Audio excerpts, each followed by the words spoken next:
ஆண்டவரும் இரட்சகருமான இயேசு கிறிஸ்துவின் ஈடு இணையற்ற நாமத்தில் அன்றன்றுள்ள அப்பம் வாசகர்களுக்கு எங்கள் அன்பின் வாழ்த்துக்கள். 2025 ஆண்டு மார்ச் மாதம் 19ஆம் தேதி புதன்கிழமைக்குரிய தின தியானம். இன்றைய தலைப்பு பாவம் செய்யாதே. யோவான் 5:14 சொல்கிறது, இயேசு அவனை தேவாலயத்திலே கண்டு, இதோ நீ சொஸ்தமானாய், அதிக கேடானதொன்றும் உனக்கு வராதபடி இனி பாவம் செய்யாதே என்றார். நோய்கள் வருவதற்கு பல காரணங்கள் உண்டு.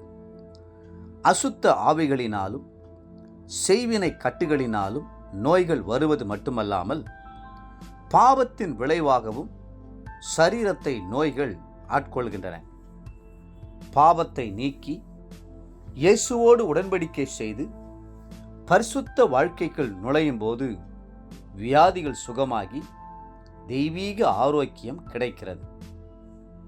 இயேசு கிறிஸ்து ஒரு நாள் பெதஸ்தா குளத்தண்டை திமிர்வாத நோயினால் படுத்திருந்த ஒரு மனிதனை சந்தித்தார். அவனுடைய சரீரத்திலே 38 வருஷ காலமாய் வாத நோய் இருந்தது. கர்த்தர் அவனை குணமாக்கினார். முடிவாக அவர் அவனை பார்த்து சொன்னது என்ன? அதிக கேடானது ஒன்றும் உனக்கு வராதபடி பாவம் செய்யாதே என்றார். அப்படியானால் என்றோ வந்திருந்த அந்த கொடிய வியாதி பாவத்தினால்தான் வந்தது என்பதை நாம் அறிந்து கொள்ளலாம். ஒரு முறை ஒரு நடுத்தர வயதுடைய சகோதரனை இருதய நோய் தாக்கி உருவமே மாறி வயோதிகர் போல காணப்பட்டார். அவருடைய முடியெல்லாம் நரைத்துவிட்டது. அவர் சொன்னார், என் மனைவிக்கு துரோகம் செய்து என் நண்பனுடைய மனைவியோடு உறவு வைத்திருந்தேன். 2 பக்கமும் குற்ற மனசாட்சி என்னை வாதித்தது. முடிவாக இந்த நோய் என்னை பிடித்து கொண்டது என்று துக்கத்தோடு சொன்னார். பல வியாதிகளுக்கு பாவங்களே காரணமாய் இருக்கின்றன. பாருங்கள், தாவீது பத்சேபாளோடு பாவம் செய்தபோது அவராகவே வியாதியின் கதவுகளை திறந்து வைத்தார். ஆகவே தாவீதினுடைய மகன் வியாதிப்பட்டு முடிவில் மரித்தே போனான். 2 சாமுவேல் 12:15. நாம் ஆவிக்குரிய விதிகளை மீறும்போது வியாதிகள் நம்மை ஆளுகை செய்கின்றன.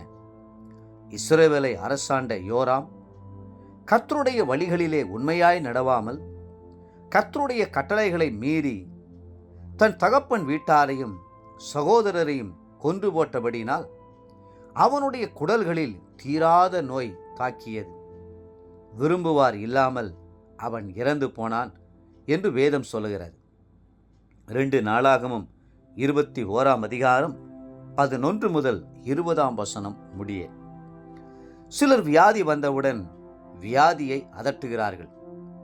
வியாதி குணமாவது தொடர்பான வாக்குத்தத்தங்களை பேசுகிறார்கள். நல்லதுதான். ஆனால் அதற்கு முன்பாக நம்மை நாமே ஆராய்ந்து பார்த்து நம் வழிகளை சீர்தூக்கி பார்த்து பாவ அறிக்கையிட்டு கர்த்தரண்டை திரும்ப வேண்டும். வேதனை உண்டாக்கும் வழி என்னிடத்தில் உண்டோ என்று ஆராய்ந்து நித்திய வழியிலே என்னை நடத்தும் என்று ஜெபிக்க வேண்டும்.